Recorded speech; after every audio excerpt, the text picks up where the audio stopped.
जय Hind everyone, welcome to त्रिशूल defence academy. आप सभी का बहुत बहुत स्वागत है। आज हम लोग इतिहास विषय में मॉडर्न हिस्ट्री का खासकर शुरुआत करने जा रहे हैं, जिसमें हम बात करने वाले हैं कि डाउनफॉल ऑफ मुगल कैसे होता है। क्योंकि आप सबको मालूम है कि जो मॉडर्न हिस्ट्री की शुरुआत होती है वो मुगल साम्राज्य के पतन के साथ होती है, डाउनफॉल ऑफ मुगल से होती है। तो डाउनफॉल ऑफ मुगल कैसे हुआ, क्या क्या चीजें हुई, एक एक करके बहुत ही अच्छे तरीके से आइए जानते हैं।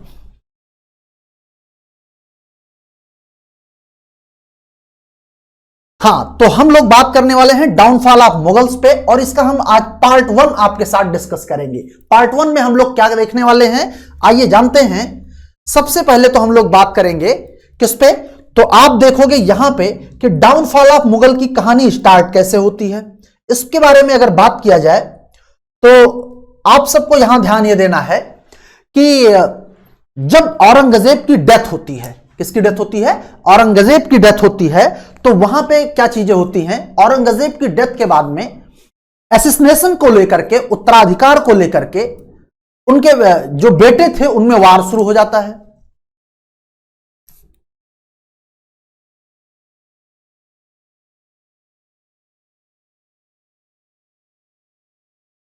एसिसिनेशन को लेकर के वार शुरू हो जाता है।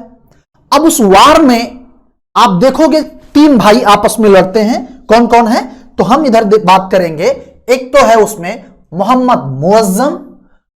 कौन कौन है, तो आप देखोगे कि मोहम्मद मुअज्जम,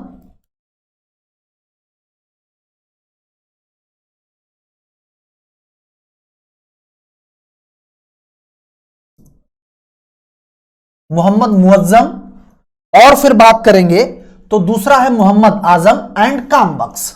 मतलब मोहम्मद मुअज्जम, मोहम्मद आजम एंड कामबख्श, इन तीनों के बीच में क्या स्टार्ट हो जाता है, आप बताओगे, वार स्टार्ट हो जाता है। After the death of Aurangzeb there was a war of succession between his 3 sons. उन तीनों बेटों में मोहम्मद मुअज्जम, मोहम्मद आजम एंड कामबख्श, इनमें लेकर के युद्ध शुरू होता है कि कौन गद्दी प्राप्त करेगा। बात समझ पाए। अब होगा क्या कि औरंगजेब की मृत्यु के पश्चात उसके 3 पुत्रों मोहम्मद मुअज्जम, मोहम्मद आजम और कामबख्श में उत्तराधिकार को लेकर के युद्ध प्रारंभ हो जाता है। औरंगजेब एल्डर सन, जो उसका बड़ा बेटा है, कौन, आप देखोगे मोहम्मद मुअज्जम। एल्डर सन मोहम्मद मुअज्जम, जो शाह आलम फर्स्ट है, was victorious in the war of succession. क्या होता है कि उत्तराधिकार के युद्ध में जो औरंगजेब का सबसे बड़ा लड़का है मोहम्मद मुअज्जम, वो जीत जाता है। और जब वो जीतता है तो वो आप देखोगे शाह आलम प्रथम या शाह आलम फर्स्ट के नाम से वो राजा बनता है, अपने आप को बादशाह घोषित करता है। बात समझ पाए। मतलब अब आपके सामने Shah Alam first, downfall of Mughal का जो फर्स्ट बादशाह है वो बन जाएगा।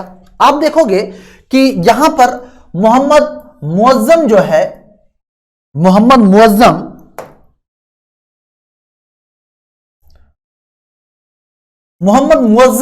assumed the title of Bahadur Shah first and sat on Mughal throne.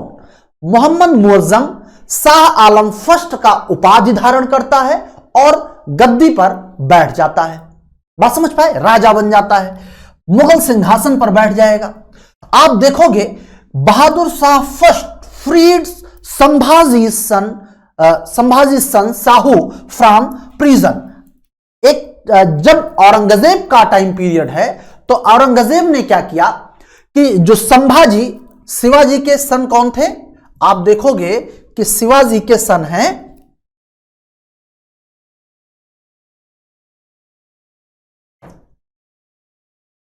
Shivaji के सन हैं संभाजी, और संभाजी का जो सन है वो कौन है, तो आप बताओगे साहू, साहू जी। अब साहू जी को और संभाजी को, इन दोनों को औरंगजेब क्या कर रखता है, कैद कर लेता है, उनको बंदी बना लेता है। इसको क्या होता है कि मोहम्मद मुअज्जम ने क्या कर दिया, साहू को फ्री कर दिया। साहू को क्या कर देता है, तो साहू को कारागार से मुक्त कर देता है। वही कह रहा है कि Bahadur Shah first freed Sambhaji son Sahu from prison. जो कैद से, मुगल कैद से क्या कर दिया, तो आप बताओगे रिहा कर दिया, मतलब उसको छोड़ दिया। फिर कहते हैं Bahadur Shah first is also called the Shah ए बेखबर।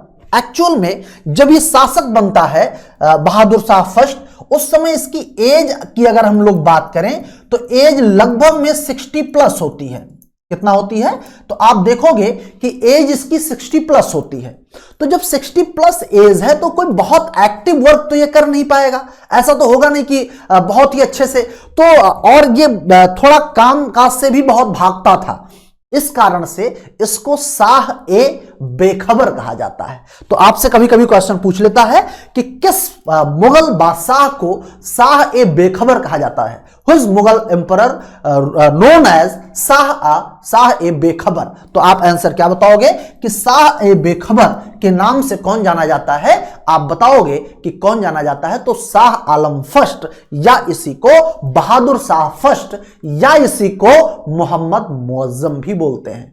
तीन नाम, एक तो मोहम्मद मुअज्जम जो इसका ओरिजिनल नाम है, दूसरा ये शाह आलम फर्स्ट या बहादुर शाह फर्स्ट का जो अपना एक कह लीजिए कि नाम भी रखता है। तो ये दोनों तीनों नाम इसके इंपॉर्टेंट हैं। नहीं शाह आलम फर्स्ट लिखेगा तो जो है बहादुर शाह फर्स्ट लिख देगा ऑप्शन में, बहादुर शाह फर्स्ट नहीं होगा तो मोहम्मद मुअज्जम हो जाएगा। क्लियर है।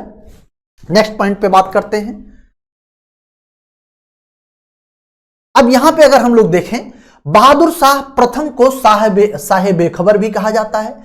Bahadur Shah first abolish the jizya tax imposed by Aurangzeb. थोड़ा अगर बात आई है तो जजिया पे बात कर ले कि कैसे आया इंडिया में, कब कब खत्म किया गया और फिर किसने खत्म किया। सबसे पहले आप सबको मालूम है कि 712 एडी एक अरब का रूलर है या आक्रमणकारी कह लीजिए उसको, मोहम्मद बिन कासिम।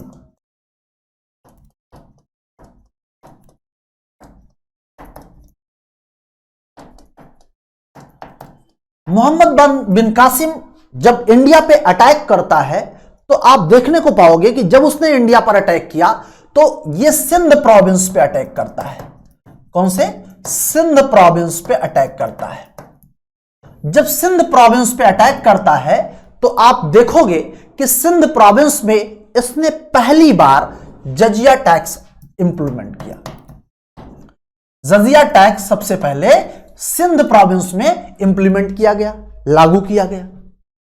ये था कैसा कर, ये एक रिलीजियस टैक्स था। ये जजिया टैक्स जो है, जो जजिया टैक्स है साहब, जजिया टैक्स जो है ये एक रिलीजियस टैक्स है। और आप देखोगे कि जो जजिया टैक्स है, जो रिलीजियस टैक्स है, ये नॉन मुस्लिम से लिया जाता है।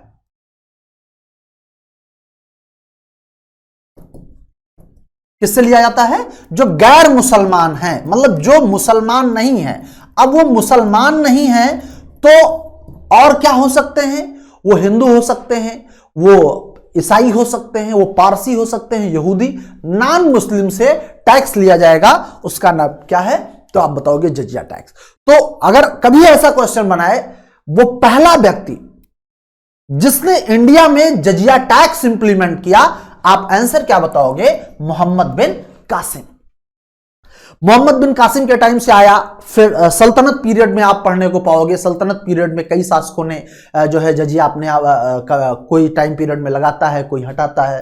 ठीक, फाइनली अकबर का जब टाइम पीरियड आता है, जब मुगलों में खासकर बाबर की शुरुआत होती है, बाबर के बाद में आप हुमायूं को पढ़ोगे, हुमायूं के बाद में अकबर।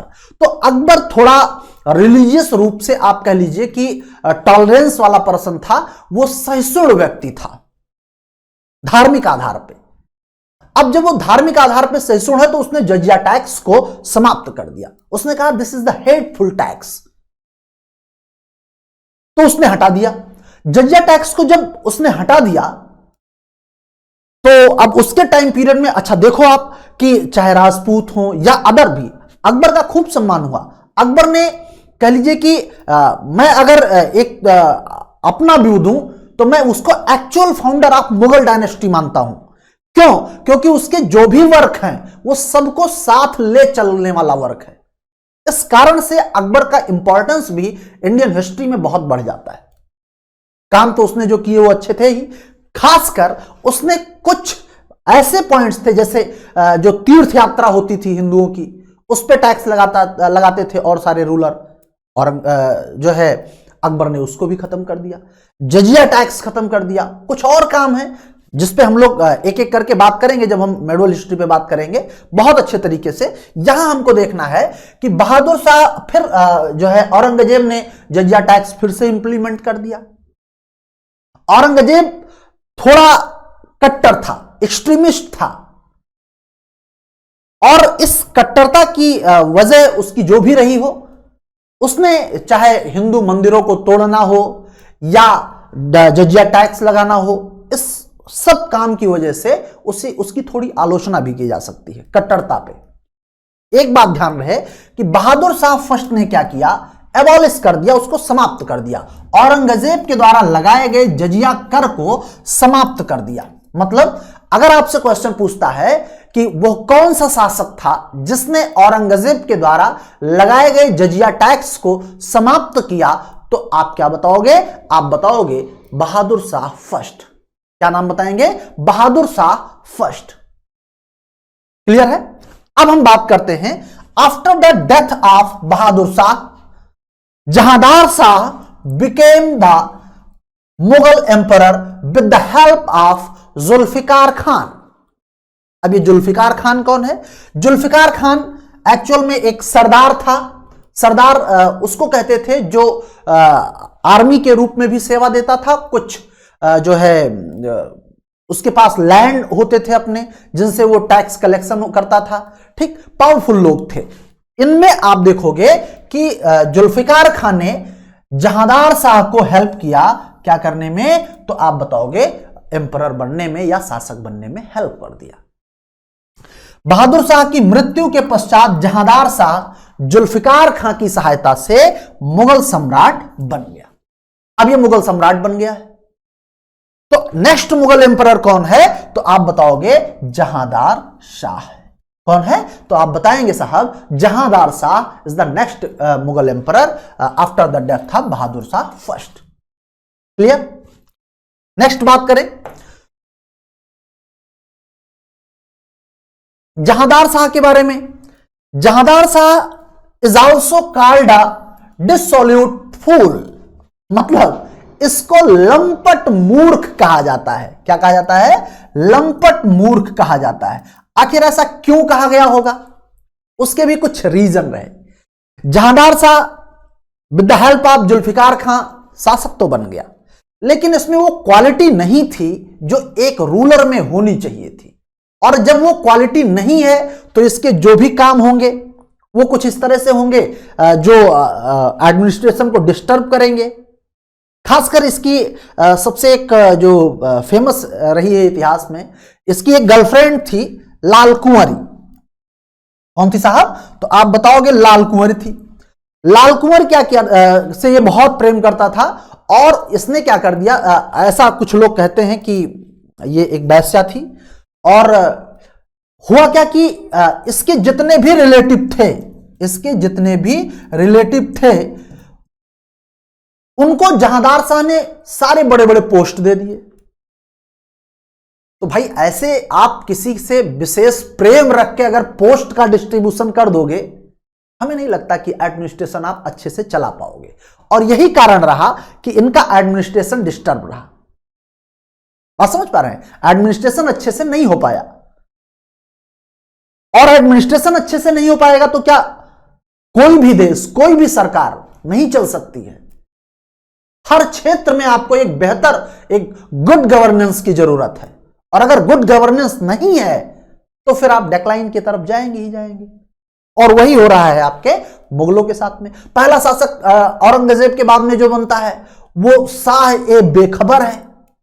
दूसरा बन रहा है वो लंपट मूर्ख है। अब आप क्या सोच सकते हो, आपके दिमाग में क्या इमेजिन आता है कि ये लंपट मूर्ख टाइप का आदमी कोई बहुत अच्छा शासन चला पाएगा? नहीं चला पाएगा। तो डाउनफॉल होगा और हो रहा है। आगे देखें, जहांदार शाह ने अपने शासन में लाल कुंवर नामक वेश्या को हस्तक्षेप करने की अनुमति दे रखी थी। शासन में ही क्या भाई, हर जगह हस्तक्षेप कर सकती थी वो।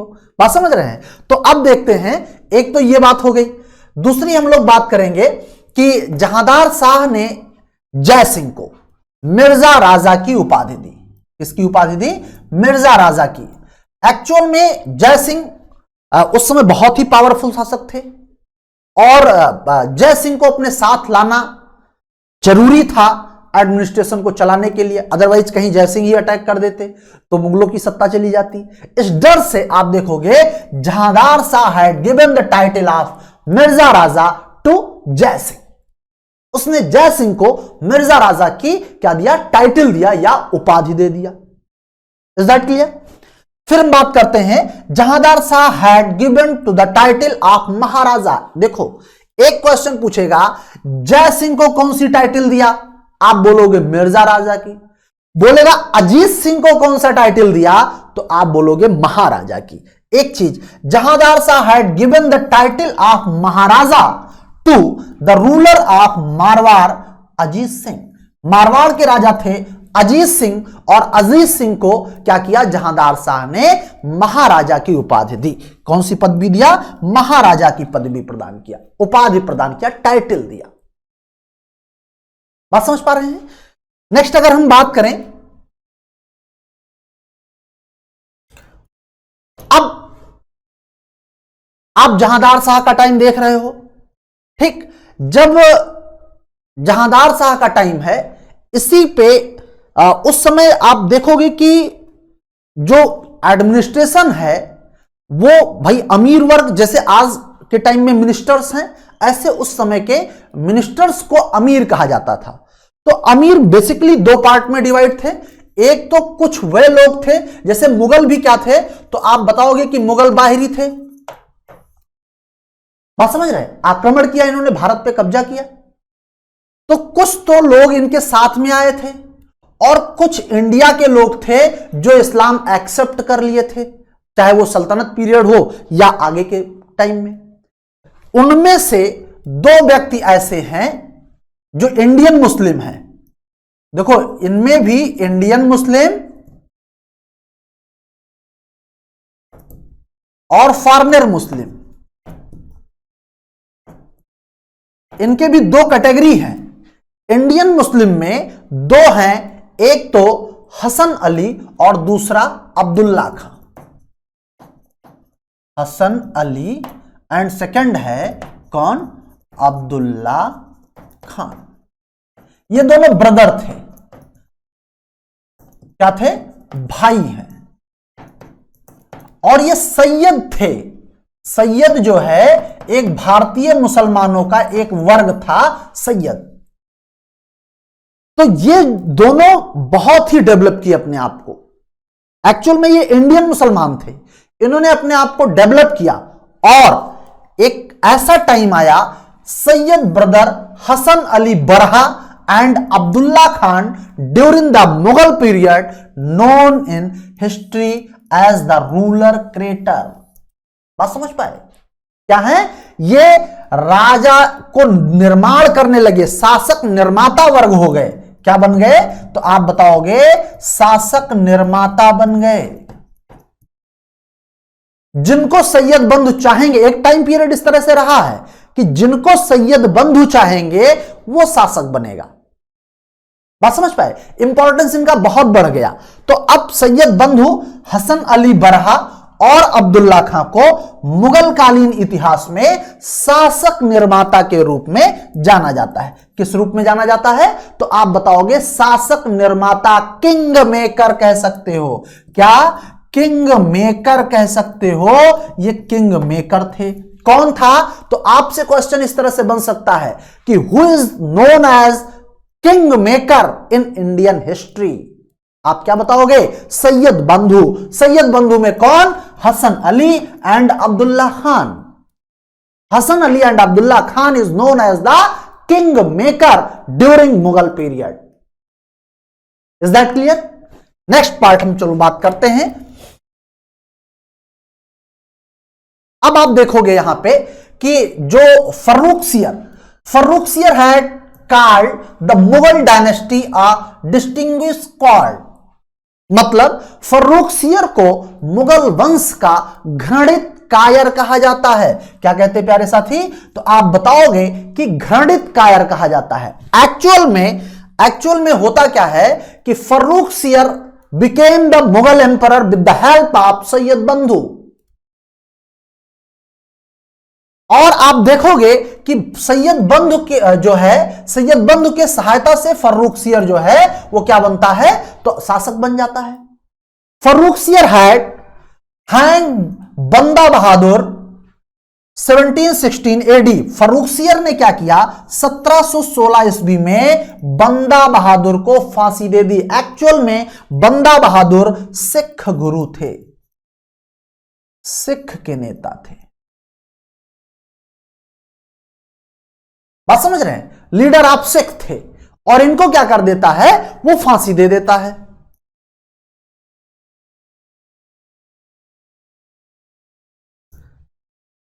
Mohammad Shah got the title of Rangila. अब देखो फर्रुखसियर के बाद में कौन आएगा? तो मोहम्मद शाह भी किसके हेल्प से? सैयद बंधु के हेल्प से शासक बनेगा। ठीक, तो Mohammad Shah got the title of Rangila. Mohammad Shah got the title of Rangila because he lived a very luxurious life. और लग्जरियस लाइफ जीना बुरी बात नहीं है, लेकिन यहां पे जो लग्जरियस लाइफ है वो बैड सेंस में है। जैसे इसको क्या था कि कभी कभी दरबार में ये ऐसे ही महिलाओं की संगत बहुत पसंद थी, हिजड़ों की संगत बहुत पसंद थी। ठीक है, इस कारण से कहते हैं ना कि रंगीला है। अब वो ना सोच लेना कि जो रंगीला जो है ओरे रंगीले कैसा जादू किया, नहीं। यहां पे रंगीला क्या कह रहा है कि मोहम्मद शाह को अत्यधिक विलासितापूर्ण जीवन व्यतीत करने के कारण रंगीला की उपाधि मिली थी। कौन सी उपाधि मिली थी? तो आप बताओगे रंगीला की उपाधि मिली थी। The Sayyid brothers became to an end during the reason of Mohammad Shah. Mohammad Shah के शासनकाल में सैयद बंधु का अंत हो गया। आप देखोगे कि फर्रुखसियर और मोहम्मद शाह रंगीला, इस दौरान दो और शासक बनते हैं, एक रफीउद्दौला और दूसरी रफीउद्दरजात। तो रफीउद्दौला, रफीउद्दरजात, मोहम्मद शाह, फर्रुखसियर, इन सबको राजा बनाने में किसने मदद किया? आप बताओगे सैयद बंधु ने। और सैयद बंधु का अंत किसके टाइम में हुआ? तो आपसे क्वेश्चन पूछेगा कि सैयद बंधु का अंत किस शासक के टाइम पीरियड में हुआ? आप बता सकते हो the Sayyid brother came to the end during the reason of Mohammad Shah, मतलब मोहम्मद शाह के टाइम में सैयद बंधु का अंत हो गया। Is that clear? अब हम लोग बात करें